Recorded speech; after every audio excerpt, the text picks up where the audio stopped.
Today I'm going to show you how you can fix invisible WhatsApp notifications in Samsung Galaxy A55. So in the first step, always check your DND mode. So open the top menu, expand the icons, and now check that you have the Do Not Disturb mode deactivated. In the next step, hold the finger on the WhatsApp icon and go to the eye.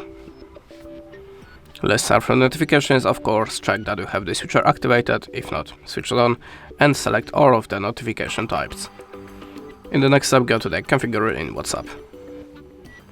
Check that you have activated high priority notifications here and here.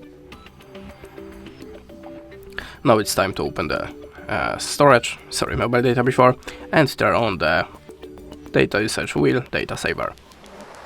In the next step, if you still don't have your alerts, make the backup of your messages, go to the storage and choose clear data. Tap on the delete. After that, look again for your messages in the WhatsApp. If you still don't have it, let's open the settings and try to update your system. So go to the server update and choose download and install. If you have any updates, just install it and check for your device again. And in the last step, go to the general management and select to reset. Now choose the mobile and Wi-Fi Bluetooth settings, just tap on it and choose reset settings.